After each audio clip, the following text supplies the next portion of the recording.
नमस्कार, the health care today में आपका स्वागत है। आज हम आपको पुणे के ऑर्थोपेडिक के फील्ड में बेस्ट रोबोटिक सर्जन से मिलाने जा रहे हैं, जिनके नंबर ऑफ केस बहुत ज्यादा है, जिनके सक्सेस सर्जरी बहुत ज्यादा है। वो हैं youngest robotic surgeon doctor Rohit Luthra. नमस्ते डॉक्टर साहब, द हेल्थ केयर टुडे में आपका स्वागत है। आज जो सबसे बड़ा सवाल है, जो हमारे दर्शक भी जानना चाहते हैं कि रोबोटिक सर्जरी और मैनुअल सर्जरी में डिफरेंस कितना बड़ा है। आखिर रोबोटिक सर्जरी में कितने एडवांटेज ऐसे आते हैं जो पेशेंट को लगता है कि नहीं जी हमें रोबोटिक में जाना चाहिए, मैनुअल छोड़ के रोबोटिक की ओर बढ़ते हैं। बराबर। बहुत बहुत उम्दा सवाल आपने पूछा है। तो जो रोबोटिक सर्जरी है ये काफ़ी अत्याधुनिक सर्जरी है। इसमें बहुत अच्छी टेक्नोलॉजी है जिसमें हम पेशेंट को गारंटीड रिजल्ट दे सकते हैं। अब मैं ये क्यों बोल रहा हूँ, बिकॉज रोबोटिक सर्जरी करने में और मैनुअल सर्जरी करने में बहुत ज़मीन आसमान का फ़र्क है। जब हम मैनुअल सर्जरी करते हैं तो सबसे पहला फ़र्क है कि हम जो डॉक्टर है वो अपनी जजमेंट से डिसीजन लेता है। अभी अगर मैं जजमेंट ले रहा हूँ कि मुझे पैर सीधा करना है, अगर ये पहले समझो 15 डिग्री बेंड है तो ये पूरा सीधा हुआ है कि नहीं, वो डॉक्टर को अपनी जजमेंट पे डिसाइड करना है। उसको कोई नंबर दिख नहीं रहा है कि ये 0 पहले 15 था, अभी 15 का 0 डिग्री हुआ है कि नहीं। वो अपनी जजमेंट से देखता है कि पैर अभी ठीक दिख रहा है। और समझो आप अगर 5 डॉक्टर को लेंगे जो टॉप 5 डॉक्टर्स हैं, उनको हर एक को लगेगा कि मे बी ये सीधा है, किसको लगेगा ये सीधा है। पर जो एंड रिजल्ट है तो वो समझो हम 15 डिग्री से शुरू किया है, तो अगर वो 0 आया ही नहीं, मे बी टॉप 5 डॉक्टर्स आप लेंगे, हर एक का अलग अलग एंगल आएगा। तो किसका -4 रहेगा, किसको 3 रहेगा, किसको 2 रहेगा, किसको एक हाथ का 0 आ जाएगा।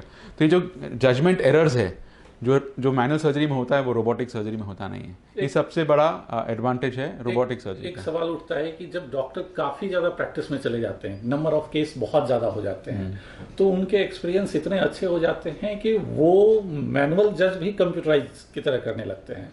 लेकिन जब रोबोटिक सर्जरी की बात होती है तो वहां भी एक्सपीरियंस जरूरी है, क्योंकि अगर एक्सपीरियंस नहीं है तो वो रोबोटिक असिस्टेंस लेके भी बहुत बेहतर परफॉर्म नहीं कर पाएगा। क्या कहना है आपका? सही बात है। तो हर चीज़ को एक लर्निंग कर्व होता है।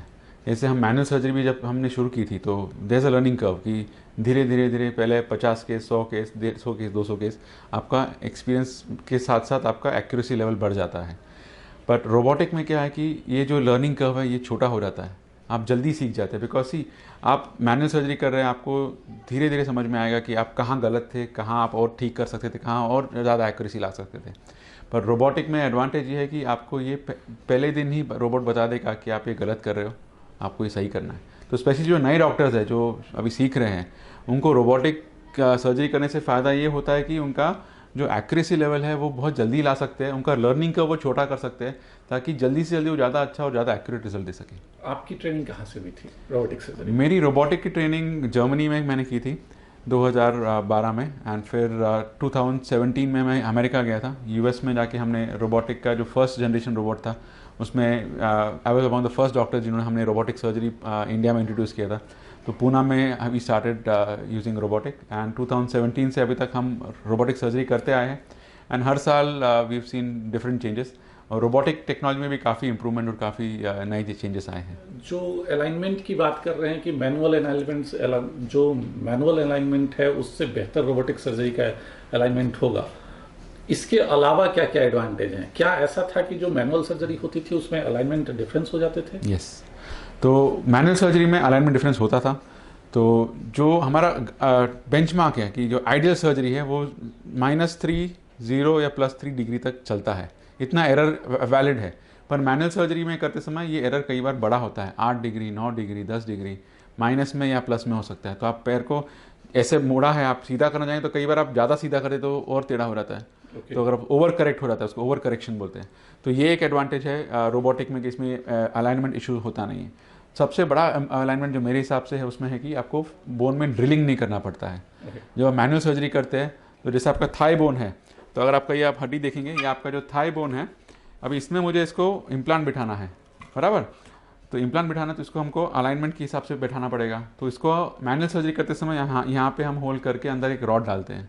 तो जब हम ये रॉड डालते हैं तो आपको पेशेंट को ब्लीडिंग होती है ज़्यादा, उसका बोन मैरो का पूरा नुकसान हो जाता है, लॉस होता है, बोन मैरो निकल जाता है, और ब्लीडिंग और पेन ज़्यादा होता है बिकॉज आप मैरो को वायलेट कर रहे हैं। तो ये रोबोटिक में करा नहीं पड़ता है। रोबोटिक में ये आप कुछ ओपन नहीं कर रहे, आपका मैरो सेल्स लॉस नहीं होंगे, और इसका कारण पेशेंट का ब्लड हीमोग्लोबिन भी जल्दी ड्रॉप नहीं होता है, ऑपरेशन के बाद उनको ब्लड ट्रांसफ्यूजन की जरूरत नहीं पड़ता है। तो ये दूसरा एडवांटेज है रोबोटिक का। तीसरा एडवांटेज क्या है कि जब आप मैनुअल सर्जरी करते हैं तो आपको जो अलाइनमेंट और लिगामेंट का जो बैलेंस लाने के, अभी हमने अलाइनमेंट देख लिया, बैलेंस भी लाना है ज़रूरी है। तो बैलेंस मतलब दोनों कंपार्टमेंट, ये कंपार्टमेंट और ये कंपार्टमेंट, दोनों तरफ में इक्वल गैप और इक्वल प्रेशर होना चाहिए। अगर एक में मैं गैप ज़्यादा रखूंगा, एक में कम रखूंगा, तो एक साइड जल्दी घस जाएगा। कॉमन सेंस अपना, हम गाड़ी का भी अलाइनमेंट बैलेंसिंग कराते हैं व्हील का, ताकि वो टायर सही चले, बराबर चले, आपकी गाड़ी का राइड स्मूथ रहे। अगर एक तरफ भी टिल्ट रहेगा, ज़्यादा प्रेशर होगा, तो आपका गाड़ी ठीक से चलेगा नहीं। सेम चीज़ घुटने में, अगर आप अलाइनमेंट के साथ साथ बैलेंसिंग बराबर नहीं करेंगे तो वो घुटना जल्दी ख़राब हो जाएगा। तो जब हम रोबोटिक से करते हैं, हम ये बैलेंसिंग इम्प्लांट को माइक्रो एडजस्टमेंट करके, जैसे फीमर या टीबिया को 1 डिग्री या 2 डिग्री वायरस में डाल के उसको माइक्रो एडजस्टमेंट करके हम उसको बैलेंस ले आते हैं। मैनुअल सर्जरी में ये ऑप्शन ही नहीं है, क्योंकि इसमें माइक्रो एडजस्टमेंट का पॉसिबिलिटी नहीं, बिकॉज आप तो बोन अलाइनमेंट के हिसाब से जा रहे हैं। अभी माइक्रो क्या है मैनुअल में समझ में नहीं आएगा। रोबोटिक में आपको माइक्रो अलाइनमेंट कर सकते हैं, चेंजेस कर सकते हैं। तो उससे क्या फ़ायदा होता है, आपको लिगामेंट रिलीज़ नहीं करना पड़ता है। मैनुअल सर्जरी में ये नहीं है पॉसिबल, तो आपको बहुत सारा लिगामेंट रिलीज़ करना पड़ता है। उसमें सॉफ्ट टिश्यूज, आपके मसल्स है, लिगामेंट, उसको आपको कट करके उसको बैलेंस करना पड़ता है ताकि घुटना बैलेंस हो जाए। तो उसके कारण पेशेंट को पेन ज़्यादा होता है। पेशेंट मैनुअल सर्जरी में काफ़ी दिन तक हॉस्पिटल में एडमिट होता है, चलने में 4-5 दिन लग जाते हैं, वॉकर यूज़ करना पड़ता है 15-20 दिन के लिए। रोबोटिक सर्जरी में पेशेंट सेम डे को हम चलाते हैं, सुबह ऑपरेशन होगा, शाम से पेशेंट चलना शुरू कर देगा, शाम से ही उसका मूवमेंट हम चालू करते हैं, बेंडिंग चालू करते हैं। पेशेंट को पेन ज़्यादा नहीं होता है मैनुअल सर्जरी में। सेम डे चलाने की बात जब कर रहे हैं तो इसमें एक और भी सवाल आता है कि जो नी रिप्लेसमेंट है उसके बाद भी पेशेंट को कई सारे परहेज करने होते हैं, घुटने मोड़ के नहीं बैठना है, चौकड़ी मार के नहीं बैठ सकते, वेस्टर्न सीट को यूज करना है, तो क्या परफेक्ट अलाइनमेंट के बाद ये सारी चीज़ें पॉसिबल है? यस, सो परफेक्ट अलाइनमेंट हम जब करते हैं तो उसके कारण पेशेंट को जो ऑपरेशन के बाद जो फीलिंग आती है कि मेरे पैर में फॉरेन बॉडी है, वैसे नहीं आती है, बिकॉज उसको लगता है कि वो नेचुरल नी की तरह ही है। तो यूजुअली इसमें कुछ हम रिस्ट्रिक्शन देते नहीं हैं। हम पहले दिन से पूरा मूवमेंट चालू कर देते हैं, पेशेंट को हम फ्री अनरिस्ट्रिक्टेड मूवमेंट, कि आप कोई परहेज नहीं है, आप कितना भी मोड़िए, उसमें कोई दिक्कत नहीं है। पेशेंट को हम फर्स्ट डे से चलाना शुरू करते हैं, वो वॉकर लेके चलता है।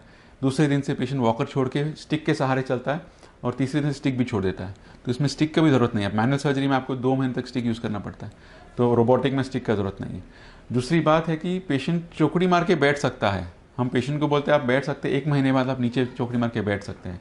पर हम हर एक को एडवाइस ये करते हैं कि आप डेली मत बैठिए, क्योंकि अगर आप डेली नीचे चौकड़ी मार के बैठेंगे तो आपके घुटने का जो हमने इम्प्लांट लगाया है, समझो उसकी लाइफ 25 साल, हमने 20 साल पकड़ी है, तो आप डेली बैठेंगे तो लाइफ 20 साल ना रह के 15 साल हो जाएगी। बिकॉज आप जब चौकड़ी मार के नीचे बैठते हैं तो आपके घुटने पे 4 गुना वजन आपके शरीर का आता है।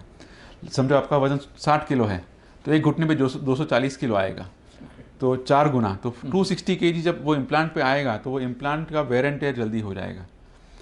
एक और उदाहरण सेम मैं बोलता हूँ कि जैसे हम गाड़ी हम चला रहे हैं, अगर उसमें हम ज़्यादा ओवरलोडिंग कर देंगे, गाड़ी का टायर जल्दी घस जाएगा। वैसा ही अगर आप उसको अच्छे से यूज़ करेंगे घुटने को, तो आपके घुटने का लाइफ ज़्यादा मिलेगा, आपको मे बी 25 साल 30 साल भी मिलेगा, क्योंकि ये रोबोटिक सर्जरी है, उसको हमने वेल अलाइंड और वेल बैलेंस किया है, आपके नेचुरल नी की तरह बिहेव कर रहा है। उसको आप अच्छे से यूज़ करेंगे तो कोई दिक्कत नहीं है।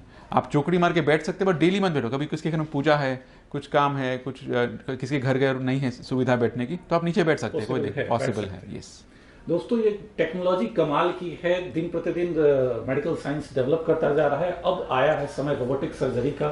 जैसा कि डॉक्टर साहब ने बताया कि रोबोटिक सर्जरी में एक जो मेजर एडवांटेज है वो आपके बोन के बीच अलाइनमेंट के लिए रॉड नहीं लगाया जाता है। ये रॉड बेसिकली जो बोन मैरो है उसे डैमेज करता है, यानी हड्डी के बीच की जो गुदा होती है, जो ब्लड बनाती है, ब्लड सेल्स वहीं पे बनता है, वो बोन मैरो डैमेज होता है। और यह सिर्फ इसलिए किया जाता है क्योंकि आपके घुटने का अलाइनमेंट बेहतर करने के लिए।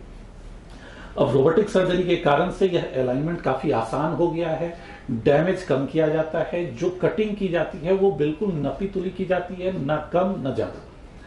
एक सवाल बीच में बहुत बड़ा सवाल है, रोबोटिक और मैनुअल सर्जरी के बीच के कॉस्ट का डिफरेंस कितना आता है?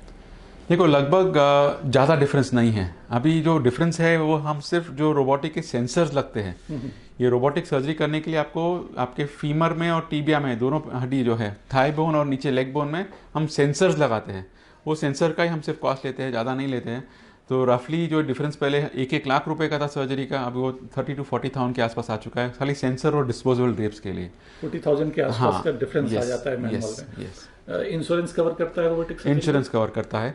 तो इंश्योरेंस में कुछ पॉलिसीज जो कवर कर रही है, जो पॉलिसीज कवर नहीं कर रही है उनको हम मदद करते हैं कि हम वो पेपर में इंश्योरेंस में रोबोटिक नहीं लिखते हैं। तो हाँ, वो तो हम बोल नहीं पाएंगे। चीजें बोलने की नहीं है।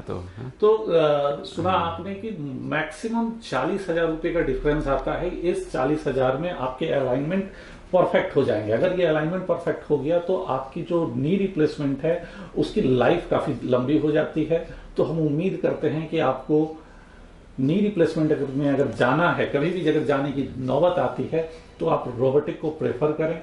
इंश्योरेंस भी कवर कर रहे हैं।